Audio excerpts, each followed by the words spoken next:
Yo guys, what is going on? Insanity coming back at you today with some more Division content, and we're going to run through the complete vendor reset for the items I think that are must buys for the week of June 2nd, 2017. Like always, we're going to go ahead and start things out down in the terminal at the special blueprints vendor.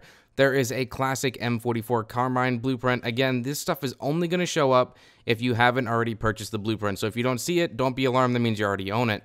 The second thing on the list is the angled grip. It's a red blueprint. This thing is definitely, it's only 200 Phoenix credits. Pick this little bad boy up if you're looking to try and craft yourself a decent grip that's going to give you a little bit more DPS on your guns. It's going to do some wonderful stuff for you there. Anyways, next thing on the list is right across the hall before you head on up the stairs at the special equipment vendor. There's two things here that I would highly recommend picking up. First thing on the list is going to be a pair of accomplished knee pads. For all of you out there that are still trying to perfect your XP builds when running light zone bosses, 1268 firearms with critical hit damage and kill XP already on it. So you can go ahead and roll that thing up to its max value for the kill XP and you'll be good to go on these things. Don't pass them up. Next thing is the prototype electronics mod with 259 electronics and skill power through the roof. Yes, go ahead and pick this thing up. Don't miss it. These are two things that I would say that you'd be spending the majority of your Phoenix credits on anyway.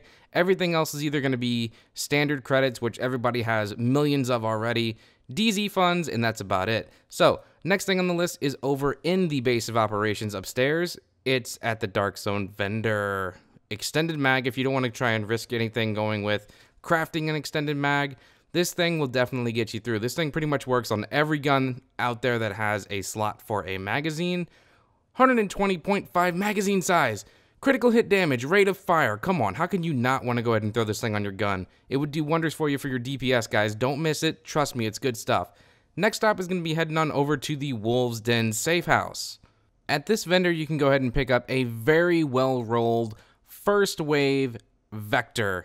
All right, this thing is really, really good. 22.5 critical hit chance. Again, it's just 0.5 off from being the max the gun can actually roll. Unforgiving, accurate, responsive. Again, you can try and roll this exactly how you want it, but I really wouldn't touch it for a while until you try testing it out. This thing is going to wreck in the world of PvP, using a shield build, maybe going into Last Stand. As a secondary, this thing would do wonders for you guys. Make sure to pick this up before the week is up. Our next stop on the list is going to be taking us on over to where we started in Manhattan at Camp Hudson. There is something very, very specific, and I'm going to go ahead and call this thing my item of the week because it's going to turn so many of your guns into a killing machine. It's a God-rolled Tyrant Suppressor. Critical hit chance, critical hit damage, headshot damage, and negative 50% threat. What in the world? Where did this come from? How did it get here? And why did the RNGesus grace us with such a nice suppressor?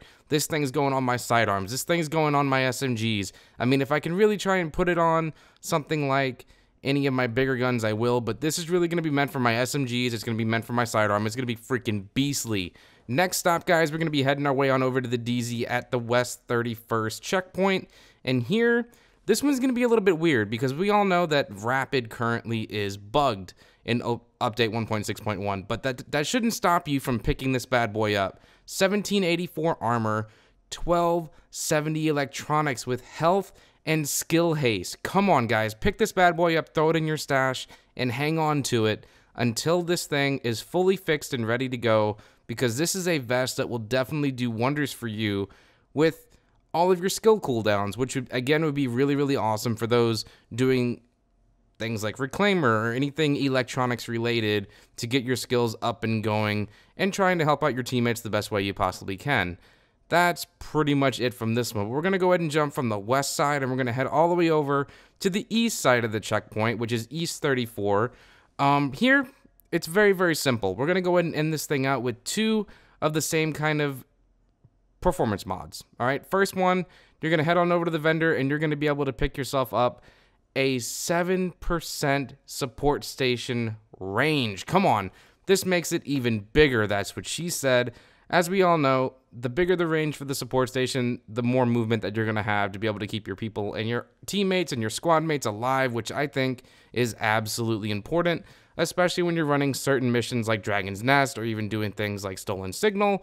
And yeah, last but not least, we're going to be heading all the way up to the East 64th checkpoint, and this is going to be our final stop. Again, like I just said, similar to what we just had, but this time it's 6.5% support station duration, so it's going to make it a little bit longer, which we all know is a wonderful thing. Anyways, guys, I just wanted to go ahead and take a quick second and say thank you all for the 11,000 subs here on YouTube Gaming. Like if you haven't, sub if you're new, and be on the lookout for more Division content coming your way very, very soon.